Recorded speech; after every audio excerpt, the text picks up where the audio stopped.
Well, good morning again, guys. My name is Park. I am a PhD student in the Operation Research Department at Wharton School. And today I'm joined with my colleague, Titipat, who is also a PhD student in bioengineering.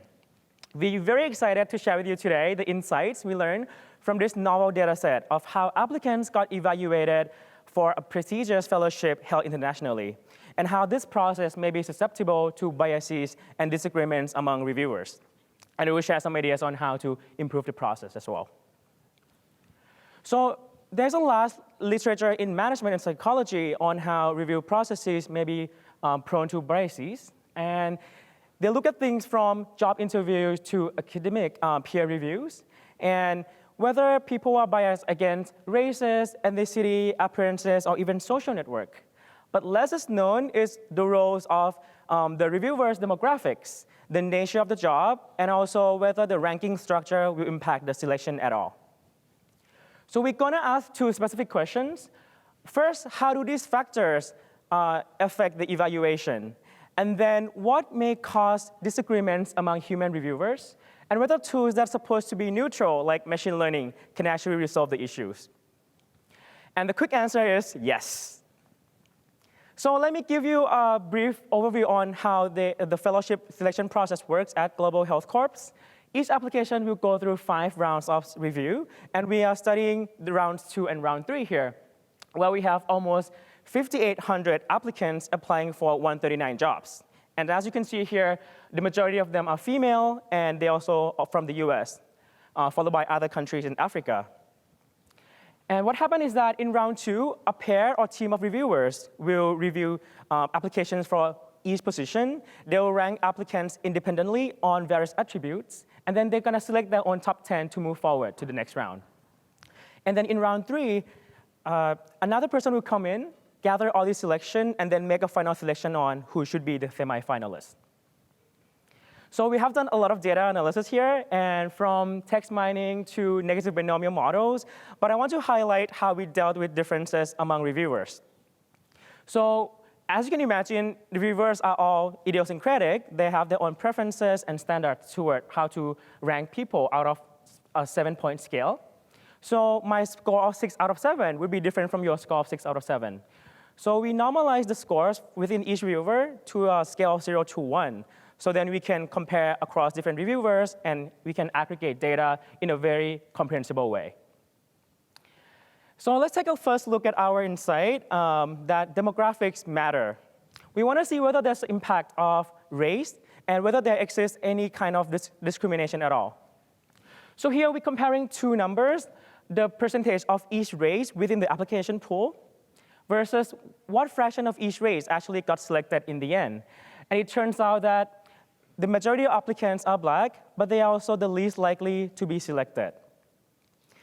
Well, this is actually an example of Simpson Paradox in the case that when we correct for how competitive each position is, we can actually see the true acceptance rate for each race. And it turns out that Black applicants are actually the most likely to get accepted.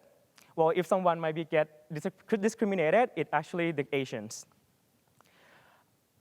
And reviewers aren't crazy, so they still select applicants on some criteria. And these are unsurprising criteria, like whether they have work experience in public health before or whether they applied in the past, which may indicate stronger interest in the position.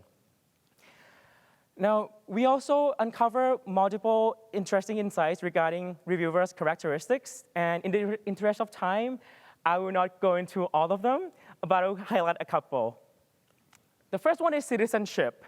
So we found that reviewers tend to rank applicants of the same citizenship as them higher. So for example, if I'm applying for the position and the judges happen to come from Thailand, where I'm from, my score will be on average 3.5% higher than I was reviewed by someone else. So we call this phenomenon citizenship bias, which can happen almost 2/3 of the time in our data set. A different perspective of citizenship is that when reviewers get to read applications for their home countries, they become harsher in ranking applicants. So holding everything else fixed, applicants will get 1.5 worse rank if they were reviewed by a native reviewer, which may indicate a higher standard in selecting applicants. You may notice that I mentioned both scores and ranks, and this is pretty interesting because in the dataset, some applicants with higher scores may end up with worse ranks than someone with lower scores than them. So now, what happened when we look at other things? We also find strong evidence of gender and skill sets. But let me highlight why it is important to keep reviewers happy. So 11 of the reviewers we have in the dataset were assigned to read applications that they didn't want to read. So not only they might be disappointed or sad, they're also inconsistent and uncertain over time. Their scores have a high variance, which is harder for us to interpret their evaluation.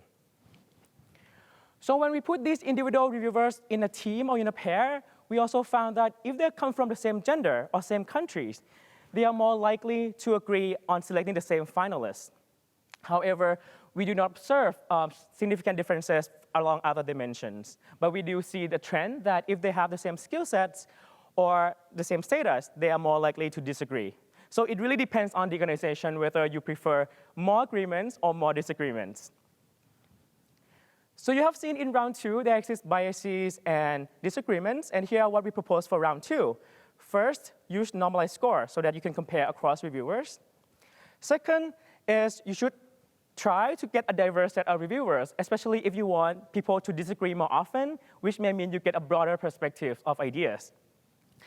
And lastly, you should have at least one reviewer from the home country. Hopefully, he or she has the required skill. And lastly, give them whatever they want so to keep them happy and consistent. All right, so now let's move into round 3.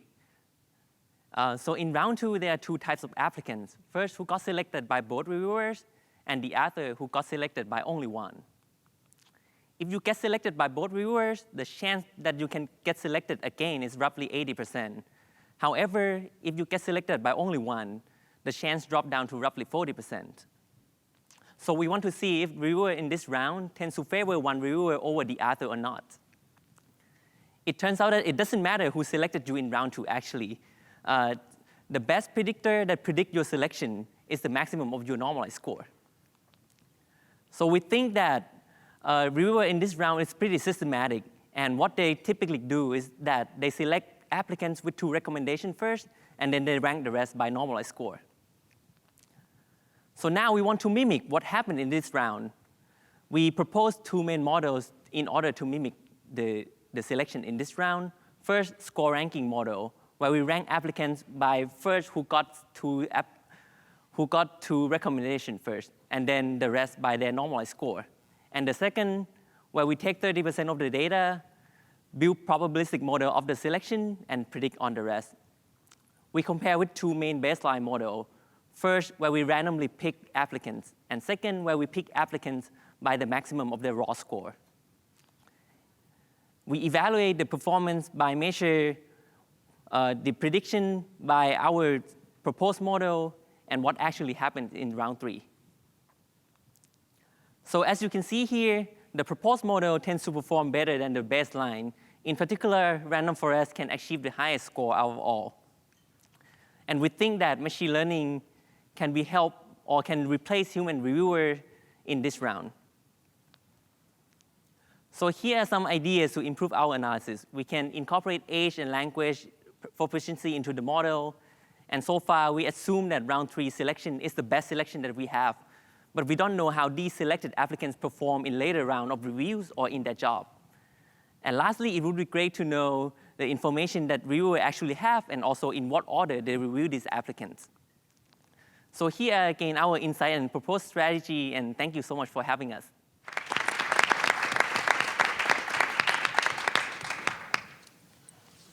I can start. Why did you choose random forest as your machine learning model for the 3rd round? So basically, for selection, for the score ranking model, you have like a hard threshold, right? Like you select who get like 2 recommendations first, but random forest you allow to like adjust these applicants by, you can add more features into random forest, and you allow the non-linearity of like how you rank the applicants. So we think that it's more soft threshold to rank these applicants. It's more flexible. More flexible too. Can you talk about, you talked about the reviewers, keeping the reviewers happy.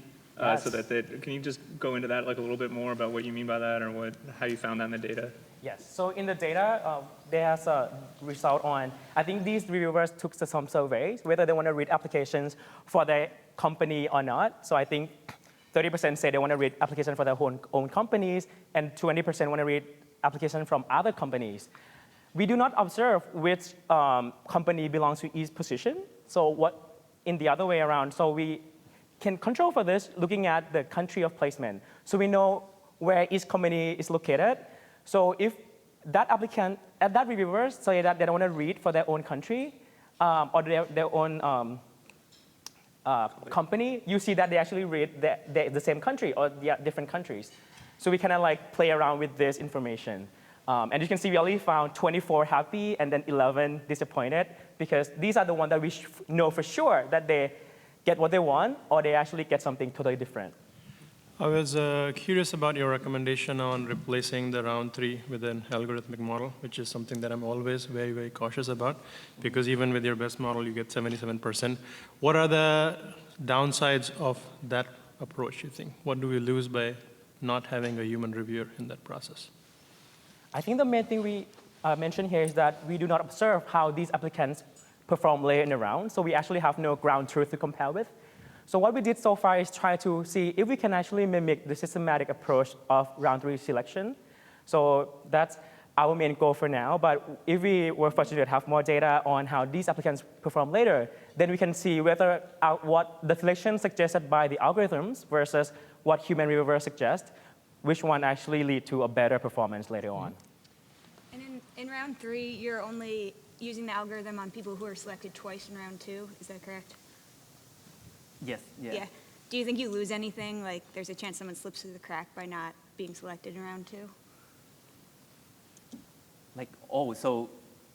Yeah, we only use like the one who got selected by both, yeah. To like train the models, yeah. But actually in the data, in the model, we also include those who got selected by one person as well. Okay. It's just that we rank the rest by the normalized scores. We give a higher weight on people who actually got recommended by 2 reviewers. Can you talk a little bit about the baseline that you used in that reviewer 3 comparison and whether it's actually sufficient to make the claim that you can replace the reviewer 3 with an ML method? I see. Well, for like random selection, it's like we want to see how well like the algorithm perform with if you randomly select the applicants, right? For the second one, when you rank like the maximum of score, of raw score, it's basically, we think that if reviewer in round 3 is lazy and then they like put all the applicants and then they rank it by like summation of score and then they put the top one, how well we perform with, we compare with that one. It might be like Arthur's way, that reviewer 3. Yeah. The fact that we didn't know the ground truth make it hard for us to make such a big claim. So I think it would be a better comparison to compare our score ranking versus random forest, because we think that score ranking is similar to what the human reviewer actually did. Like select those who got 2 recommendations first and then rank the rest by the scores. And then, well, the random forest actually give like a 4% boost in accuracy. So we think there might be some kind of nonlinearity or some weird features that we didn't observe from just doing the regular score ranking model. Thank you. Thank you. Thank you. Thank you you very much. Thank you, guys. Good morning, everyone. My name is Florence. This is Evan and Vincent, and we're from the University of Waterloo. Thank you for having us here today. This is our agenda for today, and our objective today is to help GHC optimize its review process and to ultimately achieve its mission, to mobilize a global community of emerging leaders. So GHC provided us with 3 research questions, which primarily focused on rounds 2 and 3 of its current 5-step review process. Now, after assessing these questions, we came to 3 recommendations for GHC. First, applicants should be segmented into an international and domestic pool. Afterwards, the application should be de-identified. Secondly, round 2 reviewers should have different citizenships. This will help incorporate diverse perspectives. And last but not least, round 3 should be repurposed to review only candidates that have been ranked by at least 1 round 2 reviewer. These recommendations will help improve the efficiency of the review process as well as the quality of candidates selected. So with these recommendations laid out, let's dive into how we came to these insights. So we first asked, well, how closely matched are the rankings for the round 2 reviewers? And to answer this question, we first segmented candidates into 3 pools. So those that have been ranked by both round 2 reviewers, then those that have been ranked by only one, and those that have been ranked by neither reviewer. And of those candidates that have been ranked by both round 2 reviewers, we then went ahead and measured the magnitude of the difference between the 2 round 2 rankings they received. And our findings showed that only 16% of the candidates were ranked by both round 2 reviewers. And of these candidates, the round 2 reviewers gave the same ranking only 11% of the time. So from a big picture, this suggests that round 2 reviewers actually very rarely have the same selection decision. And so this led our team to ask, well, what is the underlying cause of this difference? And Evan will now explore this question. Moving on to the second research question, the first objective of this question is to identify any potential biases of the round 2 reviewers with regards to their citizenship and skill sets. The second objective is to investigate any alignments of applicant scorings that are based on the shared characteristics of the 2 reviewers. So first, we wanted to know whether reviewers tend to give higher ratings or rankings to applicants with similar citizenship to their own. After performing a linear regression, we found that applicants with the same citizenship as a reviewer tend to be scored on average 0.75 points higher. And this further translates into a small increase in applicant ranking, since for about every score increase of 3 points, applicant ranking increases by 1. In addition, we also want to find the relationship between applicant citizenship and whether they will move forward to the next round. And what we ended up finding was that applicants that have the same citizenship as a reviewer are about 1.5 times more likely to move on. Next, we wanted to find whether reviewers tend to give higher ratings to candidates applying for positions that require the reviewer's expertise. And what we ended up finding was that there is no statistically significant relationship between applicant score and reviewer expertise in the position. After looking at those 2 questions, we wanted to identify some additional factors that might cause reviewer bias. And what we ended up finding was that reviewers tend to prefer applicants that are older and applicants that are female. In addition, we also found that applicants that are from countries where the reviewer completed their fellowship placement tend to be scored lower. From all this, we can see that reviewers are subject to a wide range of biases, and this brings us to our first recommendation. Essentially, we recommend that the applications be de-identified for any bias-inducing information before round 1, and this will allow GHCs to better eliminate those biases and provide a fair overall review. So lastly, we wanted to know whether reviewers with similar citizenships or skill sets produce rankings that are more closely aligned. And what we ended up finding was that reviewers with similar citizenships produce scores that are more closely aligned by a factor of 0.26.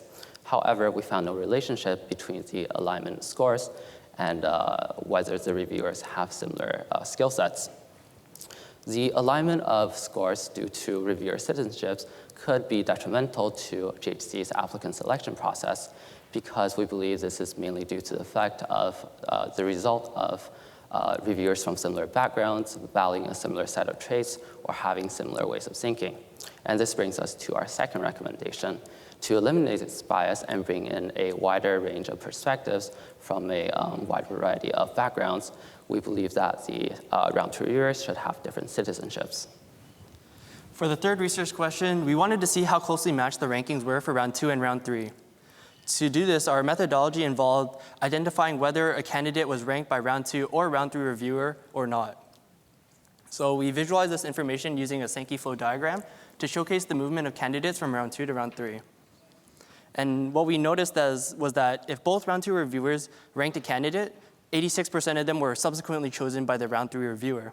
If both round 2 reviewers rejected a candidate, only 3% of these candidates were subsequently chosen by the round 3 reviewer.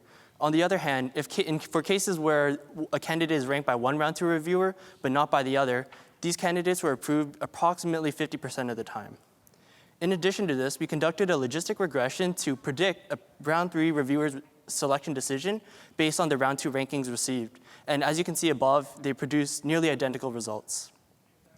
So it's important to note that round two rankings have a significant influence on the round three reviewer's decision. If there's a unanimous decision in round two, we notice that the round three reviewer is more likely to align with that decision. So using this data-driven insight, we came up with our third recommendation, which ultimately repurposes round three to only review candidates that have been ranked by at least one round two reviewer. Not only does this reduce round three reviews by 66%, it also allows the round three reviewer to focus on tie-break situations, which is when candidates are ranked by one round two reviewer, but not by the other. And this allows them to, as these cases require more judgment. However, we are worried that our recommendation might remove potentially successful candidates from the review process. So we performed additional analysis on the eventual success of candidates that were ranked by round three reviewers, despite both round two reviewers rejecting them. And we defined success as a ranking of 1 in round 5. So once again, we visualized this information using a Sankey flow diagram to showcase the movement of candidates from round 2 to 3 and now 5. And as you can see here, if both round two reviewers, if a candidate was ranked by a round three reviewer and received no round two reviewer rankings, then these candidates were only successful 3% of the time. However, if these candidates were ranked by a round three reviewer and received one round two ranking, we noticed that these candidates, the success rate increases to 7%. And lastly, if a round three reviewer and both round two reviewers rank a candidate, the success rate for these candidates is further increased to 13%. So thus, it's evident that the more rankings a candidate receives, the more likely they are to succeed in the overall review process. And also, it's important to note that we found it interesting to see that when the round two reviewer made a judgment call to rank a candidate, despite both round two reviewers rejecting that candidate, these candidates tended to perform more poorly and actually hurt the overall review process at GHC. Thus, this supports our third recommendation. So to wrap up our presentation, this is a summary of our key recommendations for GHC. And we strongly believe that by implementing these recommendations, that GHC will not only be able to optimize its review process, but to also really improve the quality of the candidates or fellows ultimately selected. So we thank you for listening to our presentation today, and we now open the floor to any questions.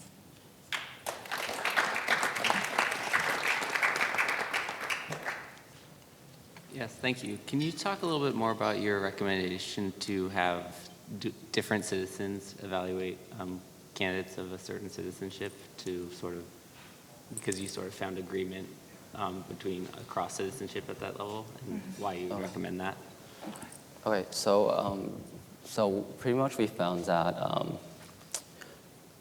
reviewers of the same citizenship produces ratings that are more aligned with each other, and we don't believe that this is a good thing because this alignment could be due to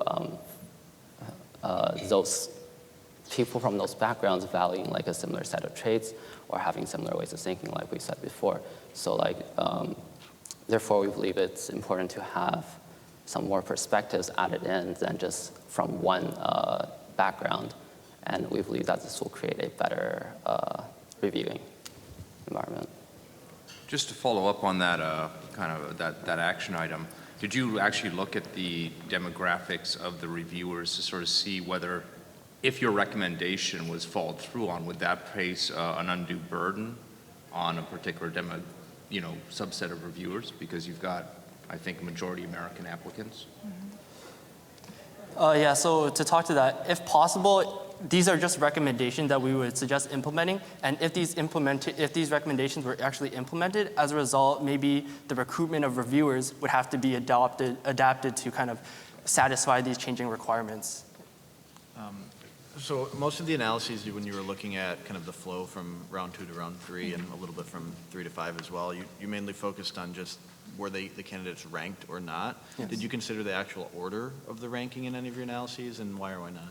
So we did consider the ranking of the candidates within our answer to round 2, recommendation number 2, where we kind of analyzed the alignment of the rankings between both round 2 reviewers. And then after establishing that, we moved on to the movement from round 2 to round 3 because we identified that the alignment doesn't necessarily, it's very difficult to align, but we noticed that rankings were more common than exact alignment. So that's why we focus more on the actually being ranked rather than the numerical ranking. To add on to that, we also looked at how scoring affects the ranking. So we identified for every increase of 3 score, that ranking will increase by 1. So pretty much if we look at score, it can be used as a proxy for rank.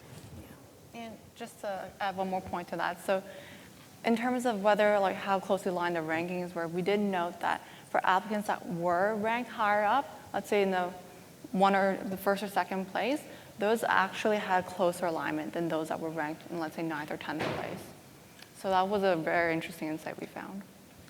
In your regression analysis that showed that reviewers and with the same citizenship or applicants with the same citizenship as the reviewer were 1.5 times more likely to be selected. Was that controlling for the other aspects of the applicant, like skill set and stuff like that? Was that in the regression?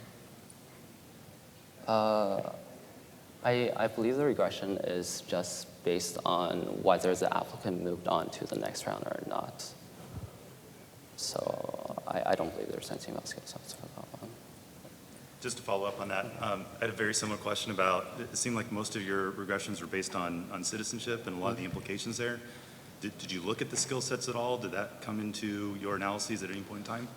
Oh, right. So we did look at the skill sets, but we found no statistically significant relationship between applicant scoring and the alignment of skill sets with the position. So that's why we didn't talk much about it. And your recommendation to just have the round 3 reviewer only review when there's disagreement, or when there's one person recommended from round 2, rather? We recommended that they would rank, or they would review candidates that have been ranked by at least one round 2 reviewer. So this includes cases where there's 2. Okay. Yeah, Right. just to clarify. But it was interesting to note that by doing this, it really optimizes the round 3 process, because based on historical data, or the 1 year of data that we received, 66% of the reviewers, or 66% of the round 3 reviews would have been removed, and actually increases the overall effectiveness of these candidates. Did you examine any of the cases where there was agreement, where where in round 2 there's the candidate was ranked by both reviewers, but in round 3 they didn't pass them through, and why, if that was maybe due to citizenship differences or anything like that? We didn't necessarily consider that, but we did found that that was a very low percentage of the population. I think around 1 or 2%. So we didn't find it that much, it wouldn't be able to add that much insight. So one of the things I was interested in is, I think your recommendation on having different citizenship of reviewers, probably coming from the place of having diverse perspective, probably brings up a more balanced view. But at the same time, that's also probably likely to end up in a case where the 2 reviewers don't agree, and which you tell me basically is bad, you basically are less likely to go through the process. So how do you reconcile the two pieces? So once again, it's kind of the way we structured our recommendations is we wanted all of our recommendations to flow into each other and kind of build an implementation plan. So if we look at the second recommendation where we encourage having 2 reviewers from different citizenships or with different citizenships, while it may introduce more variability in terms of disagreements or not, but our round 3 recommendation, because we're eliminating the 2 no or the 2 rejection situations, this allows the round 3 reviewers to place more time and emphasis and ultimately focus on resolving these tiebreak situations. So while that may be a case, we have contingency plans to mitigate that risk. Thank you. Thanks. Thank you. Thank you. Good morning, everyone. Once Ronald Cole said, if you torture the data long enough, it will confess. Based on this, what kind of information did I obtain? What are the hidden opportunities? Do we really need to have 5 rounds? Do we need to use from 6 to 9 interviewers? Are the decisions biased? Before I answer these questions, let me introduce myself and provide a quick overview of the data. I am Luis Barreto, as we can see, master's degree student at FGV, Fundação Getúlio Vargas in Brazil, and exchange student at McGill in Canada.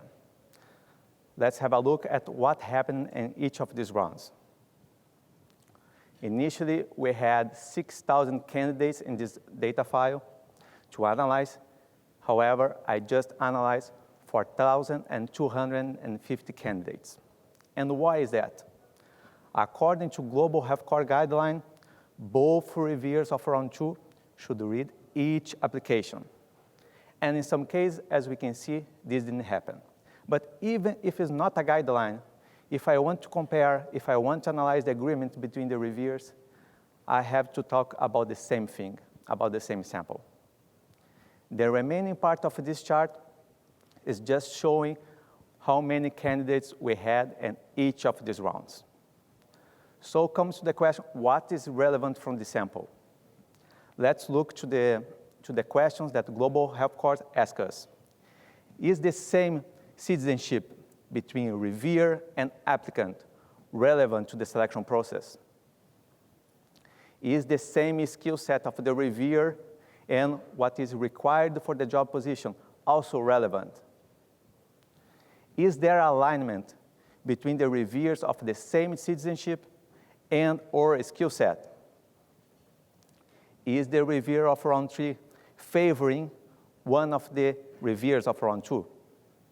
Or is the reviewer of round 3 selecting different candidates of the round 2 reviewers? According to my statistical analysis, none of these questions were relevant to improve the selection process. Okay, so what is relevant? How can we continue to find talents with the potential to reduce inequality in this world and at the same time optimize the selection process? So we have here 4 areas where we can work. The first one, we have a non-compliance of Global Health Corps guidelines, as I mentioned before, as one example. We have 5 rounds that we are employing from 6 to 9 interviewers. In addition, regarding the rating categories, we have 8 rating categories in round 2 and 9 in round 4. Lastly, we have, of course, no agreement between the reviewers. So let's have a look about the recommendations. I have 3 recommendations to Global Health Corps. The first one, reduce to 1 reviewer in round 2. The second, eliminate the elements of evaluation in the round 2 from 8 categories to 3 categories. And the third recommendation, eliminate round 3 and round 4 and send the best 5 candidates from round 2 to round 5. Then the question about these recommendations, why should they do it? Well, we are eliminating factors that do not add value to the selection process. Simulating 1 reviewer in round 2, it showed alignment of 87% of the time with the round 5 selection. Additionally, as I said, there is low agreement overall. So for instance, in rating categories, only clear purpose, commitment to social justice, and experience were relevant and highly predictive of later success. Based on only these 2 recommendations for round 2, we are eliminating the waste of resources in 87%, only round 2, okay? So what about my third recommendation? Well, round 3 sends too many applicants on the resource-intensive personal interviews in round 4. So we have to think if these additional rounds that we have currently, the round 4, for example, and round 3, are they adding value or not to the selection process? And as I said, they are not currently adding value. So what's the proof behind all this? As I said, simulating 1 review in round 2, it showed alignment with the round 5 selection 87% of the time. A regression model predicting the round 5 selection with 3 elements of evaluation in round 2 and another model with all elements had exactly the same predictive value to 2 decimal places. And lastly, there is no correlation between round 4 and round 5 rankings. So to summarize, considering that Global Health Course spends 100% of the resources in this selection process, by implementing my recommendations, Global Health Course will spend less than 10% of those resources with a little reduction in terms of quality. To close the presentation, these recommendations in terms of saving time and resource and cost are readily available to Global Health Course. So thank you, and let's go for the questions. In your analyses, it showed that citizenship and skill set didn't seem to have much relevance. Were those from, were you, in each of those tests, were you marginally testing that one factor, or was that from some kind of regression analysis where you, for example, controlled for skill set when testing whether or not citizenship had relevance? Yes, it was through a regression analysis. I test first the association between the citizenship with skill set, and later only citizenship, and after that, more 4 models with 1 skill set at least matching, 2 skill sets, 3 and 4 skill sets matching between the reviewers. And in this case, they were not relevant to me, and this is the reason why I tried to find another solutions to Global Health Course. Thank you for sharing that. Those are very bold recommendations. I'm curious sort of how Global Health Course thinks about it.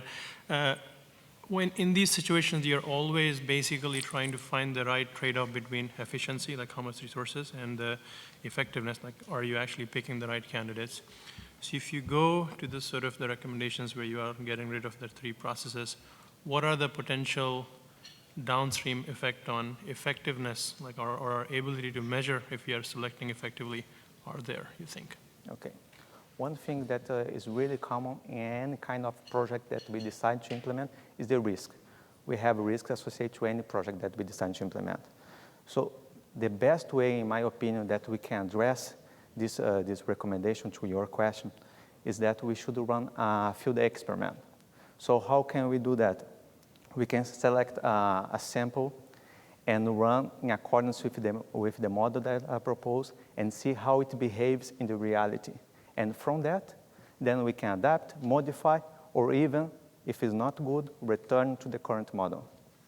So it seemed like most of your models, you were trying to predict the ratings. Did you look at the rankings at all?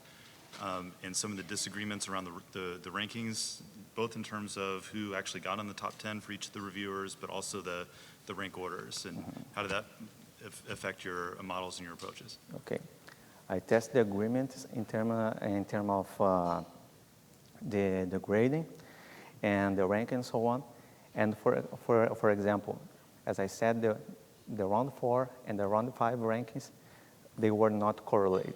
So we are sending applicants to the round 4, we are ranking them, sending to the round 5, and from the round 5, we will have different ranking order. So this is one thing, and this is one of the reasons why I proposed to eliminate the round 4. So in this case, I look to the ranking order. So I'm curious how you make sense of that, given this is a selection process, that across the rounds, the rankings have no correlation at all. That seems alarming. Yeah, but as we know, and we are aware from the research, we know that each step that we add in a selection process might add so many biases as that. So for example, we had a case yesterday, people from Google, they were presenting here, and they were aware that having so many rounds in a selection process doesn't mean that we will be able to select the best candidates from that. There is a limit from that, and so on, we will not improve because we have a marginal round working on that. And this is the reason why I decided to recommend these recommendations. So if you were to implement this, going to 1 round 2 reviewer and eliminating 3 and 4, that 1 round 2 reviewer has a lot of power and a lot of, his review means a lot. Is there anything you do to make sure that he's the right person reviewing? Or what would you do to vet that one person if this were to go through? Yeah. this, let's say, is the negative side of shorting the quantity of rounds and so on. So we are likely to have to face this problem. And this is the reason why we should run a field test. I experiment how it works. Because then we can use the same set of the reviewers, of course, with a reduced population, and see how it works. If it works well, and we are able to identify that didn't have any kind of this problem, then we can continue with it. Additionally, we can think about the round 5 executing this task. But I would stick with the first proposal and see how it works in terms of the field experiment. I'll push one more question. Sure. So if you're going to go down to one reviewer, yep, and then get rid of subsequent rounds, yes, it seems like you have enough data right now to test whether that model actually chooses the same people that they ultimately chose. Yes. Did you run some of those models to see to what extent, like no matter which reviewer in round 2 you pick, yes, I did. Does that yield the same choice downstream?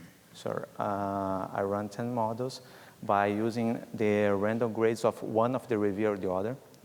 And it shows with the round 5 selection that I select 87% of the current process method. So yes, we are losing 13% on this, but I would say that this loss in terms of quality, this small loss, can be overcome by the costs that we are reducing and the time that we are improving by reducing the time span. Okay, I believe that's it. So thank you, everyone. Thank you, judges. Have a nice day. Good morning, everyone. I'm Angie. This is Albert, and we, along with our teammate Liam, who couldn't be here today, are undergraduate students at the University of Pennsylvania, and we're very excited today to share with you our recommendations for optimizing GHC's application review process. So to give a little glimpse of what we're going to be talking about today, we're first going to give an overview of GHC and the current process. We're then going to talk about GHC's goals and priorities, which will lead us to our own research objectives and ultimately our recommendations for improving the process. GHC's mission focuses on empowering young leaders to improve health equity around the world. However, we believe that to improve health equity, we also need equity in the application process and the selection process. So we've been tasked by GHC to see if there actually is said equity in the application review process. Here's a little glimpse of what the current process looks like. There's 5 rounds, but for the sake of our analysis and recommendations, we're going to focus on rounds 2 and 3. In round 2, past fellows from GHC review applicants based on a rating and ranking system. And in round 3, these two rankings are reconciled by a staff member from GHC who makes the final call on who's going to be a semifinalist or not. GHC has several goals and priorities for this process, but the one we're going to focus on is having a clear review process that is fair and consistent. So we ask ourselves, is this actually the case? Is the process actually fair and consistent? And to answer this, we've devised several research questions that were built off of the original research questions given to us by GHC, and we examined things like bias in rounds 2 and 3, and also looked at round 5, which is the best but obviously imperfect measure of how good a candidate actually is, and compared that against round 2 and round 3. And to answer these questions, we use mainly R and SQL to reshape the data, and then more importantly, iterated based on the results we found. So, based on our analyses, we'd like to present a bifurcated strategy that focuses on reducing biases and simplifying the process.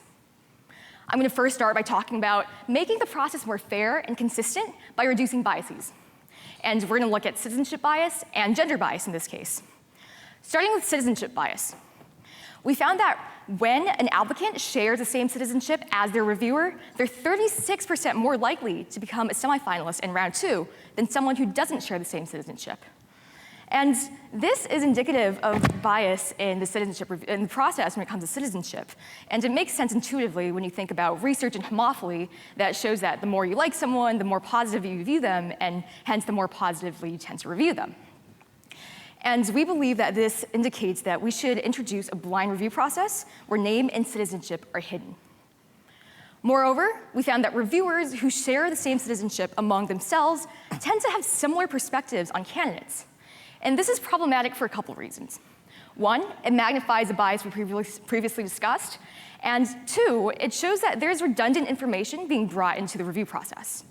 So, to bring more diversity of opinion into this round 2, and thus to improve the decision-making process that round 2 reviewers make, we recommend that when possible, GHC assigns reviewers with different citizenships to review each applicant. Let's shift over to gender. We found that females, surprisingly, are more likely to receive semifinalist status in round 2 than males are, about 21% more likely. In a perfect world, both genders would have an equal chance, but this isn't the case, and this shows that GHC's anti-bias training materials that it provides its reviewers don't seem to be very effective. Moreover, this is counterintuitive to what we usually see, which is that females are disadvantaged in the workplace, and we found this really interesting, so we decided to dive in deeper. A further analysis shows that this bias is primarily driven by higher acceptance rates for females, but only to traditionally female roles.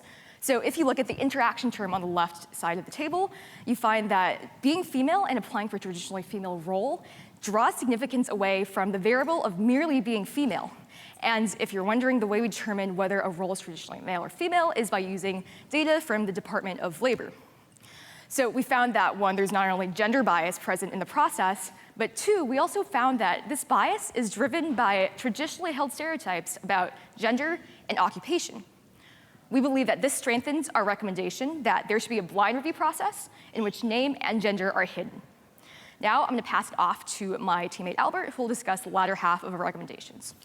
Thank you very much, Angie. So our next half of recommendations consist of GHC's goal to make a more clear process. And here we recommend simplifying the process, but maybe not too much. We'll talk about how this applies to rating dimensions and the review stages as a whole. So first off, with the rating dimensions, we found that there appears to be redundant information in rating dimensions. As you can see from the correlation matrix as well as the VIF table, the ratings all have a lot of correlation between each other. This collinearity is a problem because it's showing that a reviewer, and you can understand this, right? They have like 8 ratings to go through. They're just gonna say, this candidate's generally good. I'm just gonna give them like 4 out of 4, 3 out of 4. Or this candidate's not that good. I'm just gonna give them like 1s and 2s. So it shows that there's potential to streamline the round 2 review process by reducing the dimensionality of ratings.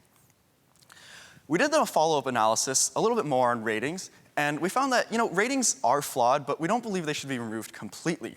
This involved correlating ratings with round 5, our best metric of ultimate performance, because ratings should be an intrinsic measure of a candidate's skill, unlike rankings which are inherently going to be relative. What we found here is that experience and round 2 ranking are the only 2 that are significant in correlating with round 5.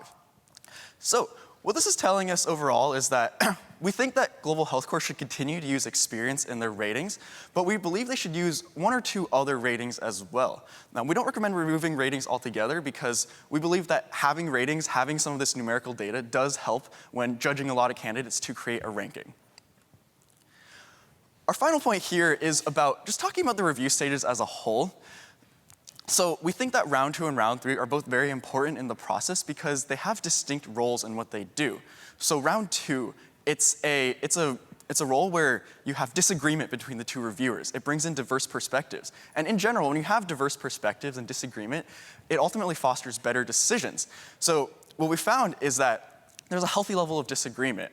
We found that for those candidates who ultimately got interviews and moved on past round 3, 48% of them only had 1 approval in round 2.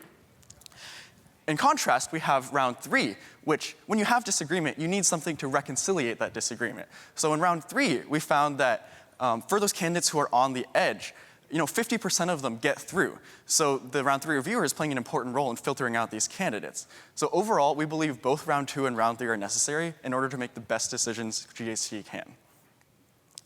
Finally, just taking a step back, we want to address the common temptation in data science to create a model, an algorithm that'll just automatically tell you, like, who should you interview, who should you select as your candidate. We recommend against this because in Global Health Corps' case, they really emphasize wanting to make their process as clear and fair as possible. But whenever you make an algorithm that's complicated, it starts to become a black box. And if it's a black box, you can't really justify that it is being, fair and clear. So with our recommendations, we aim to make them as actionable as possible, and we hope that by implementing these recommendations to make the process more fair, consistent, and clear, Global Health Corps can create more selection equity in their process, and we hope that will ultimately lead to more health equity in the world. Thank you.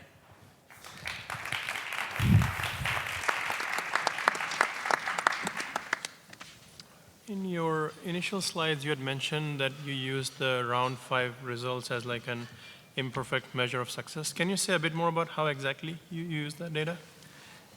Yeah, so round 5, it's a ranking from 1 to 5 for the partner organization, and then some candidates are also unranked if they made it there.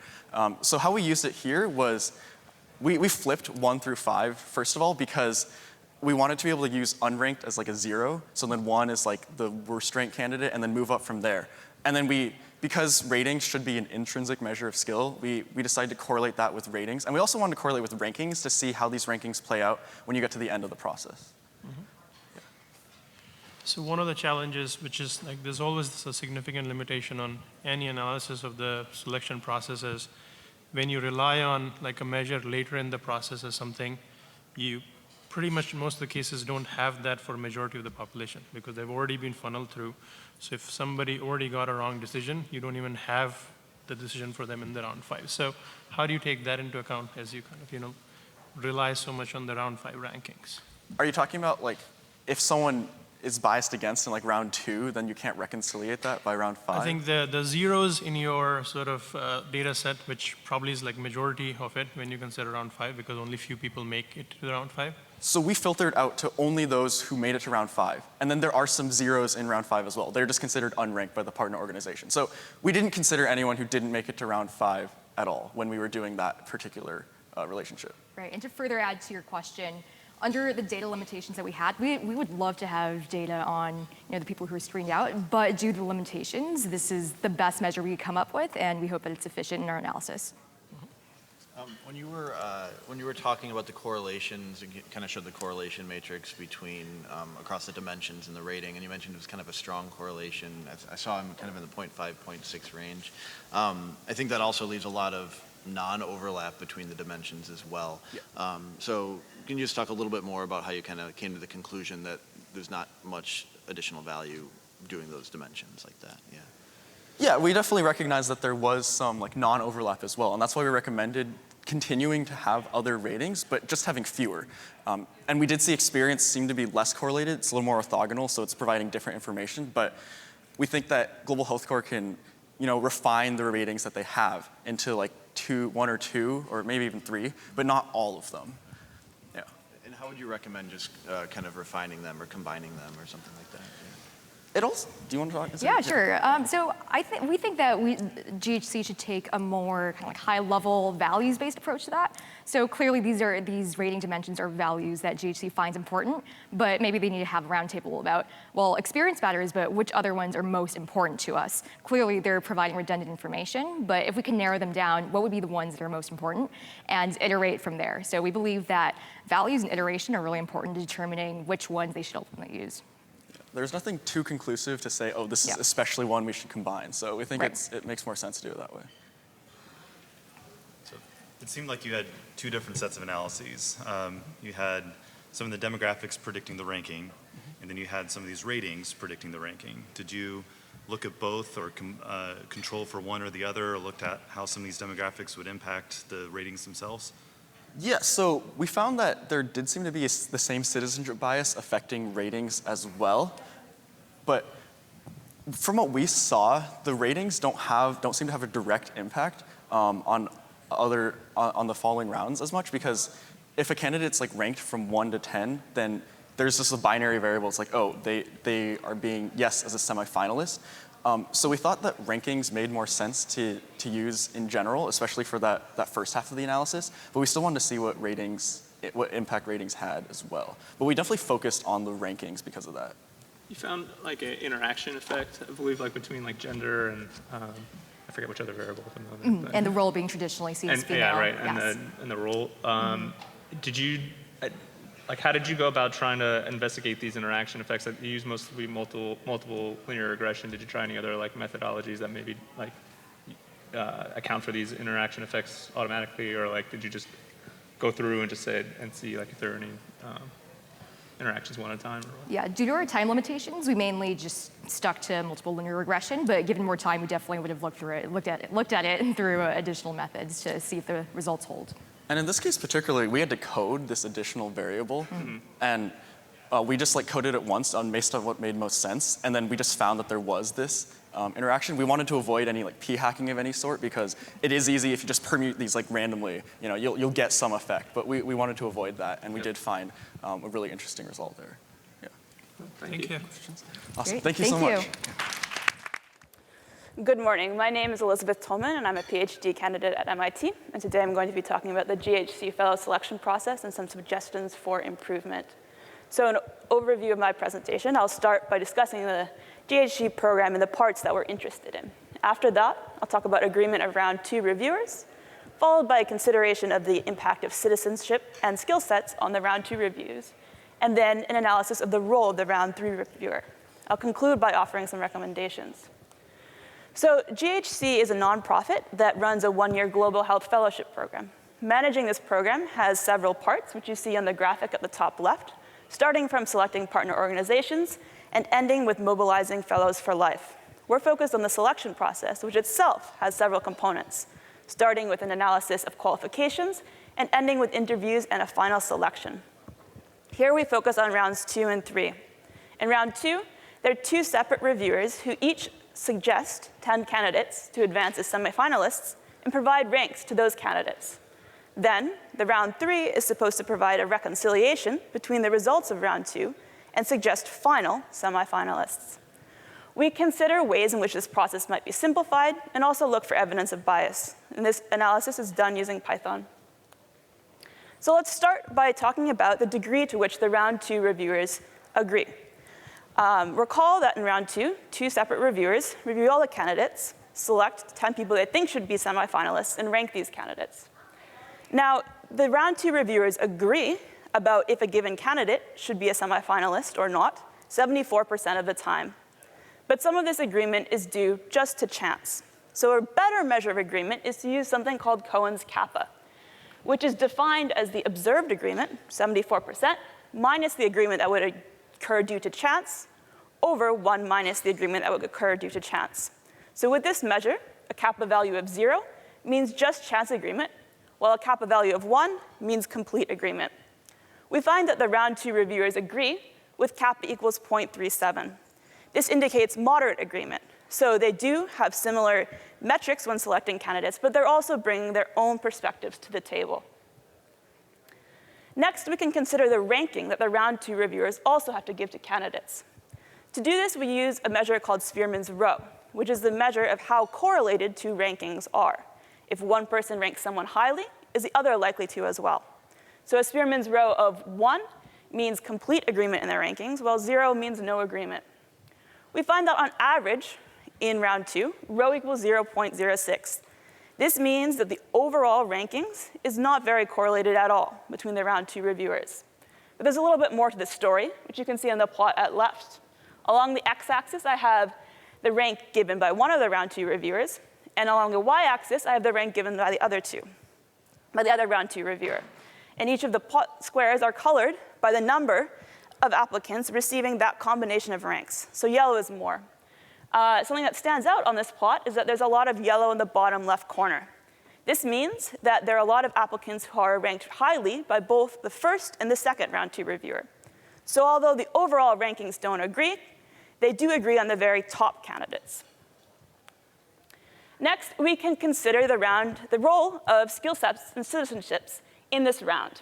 So first, we consider selection as a semifinalist. Is a candidate more likely to be chosen as a semifinalist if they share citizenship with the reviewer? To do this, we again use Cohen's Kappa. So here, 0 means there's only chance agreement between the citizenship of the applicant and whether they share citizenship with the reviewer. And 1 means whether they advance is fully determined by if they share citizenship. So I did this for each of the round 2 reviewers, and the Kappa values for both rounds are very low. So we find that reviewers are not more likely to advance candidates if they share citizenship. We can also consider the average rank given based on shared citizenship and not, and these are not very different, which is further demonstrated by the histograms at left, where I had the distribution in rank given, both for citizenship shared and citizenship not. The shapes of these plots are not very different, so we don't find significant effects here. Now, we can also consider whether the results are influenced by if the reviewers themselves share citizenship or skill sets. Here, again, we use Spearman's rho. So this is the measure of how much their rankings agree. Now, when citizenship is shared between the reviewers, the Spearman's rho is not very different from when it's not shared. And the same is true of skill sets. So we conclude that we don't see significant evidence of bias here or in the other parts. So I don't think GHC should be very concerned about the role of skill sets and citizenship in biasing the results. Next, we'll talk about the role of the round 3 reviewer, which is meant as a reconciliation between the two round 2 results. So I have here plotted on the x-axis the agreement of the round 3 reviewer with the first round 2 reviewer using Cohen's Kappa, which I described previously. So on the left-hand side means that the round 3 reviewer, values near 0, means that the round 3 reviewer only agrees due to chance with that reviewer. While at the right-hand side, you have complete agreement between the round 3 reviewer and the round 2 first reviewer. And then the y-axis is the same with the other round 2 reviewer, so no agreement at the bottom, complete agreement at the top. So most of these values are positive, which indicates that the round 3 reviewer is not disagreeing with the round 2 reviewer. However, there's a lot of spread here. And furthermore, we can say that the round 3 reviewer often favors the results of one of the round 2 reviewers over the other. If you had the same agreement with each of the round 2 reviewers, all these points would be along the line that I've plotted here, which is kappa for one equals kappa for the other. But there's a lot of spread. So this means that the round 3 reviewer is really having a lot of agency in bringing their own perspectives on which round 2 to agree more with. So using this analysis, we can provide some suggestions for improvement of the selection process. First, I'd like to suggest the elimination of rankings in round 2. So reviewers do show some agreement over who should advance, but very little over the ranking of these candidates. And furthermore, all 10 candidates ultimately selected as semifinalists are interviewed, regardless of rank. So because ranking takes a lot of effort and there's not consistency and it's not essential to the overall outcome, I recommend its elimination. I didn't find significant evidence of bias, so I don't have any recommendations there. Finally, I think GHG should consider revising the round 3 process. It was presented as a reconciliation process, but that's not quite what it is. The round 3 reviewer has a great deal of agency. If that's what GHG wants, that's fine, but if it's just meant to reconcile round 2, then it could be replaced with an automated process of some sort. Thank you very much, and I'll take questions. With your last recommendation there that perhaps round 3 could be replaced with an automated process, have you given much thought to what kind of automated process that would be? Yeah, I would select something fairly basic. So all candidates selected by both round 2 reviewers would be advanced. And then you may have to choose some additional to fill out the 10. And you could do that based on using the ratings and the average ratings there. But this is something that could be explored further in consultation with GHC. So you recommended removing the rankings from round 2, but in this case you would suggest utilizing the ratings. Did you do any sort of analysis to sort of see which ones might be more predictive or helpful?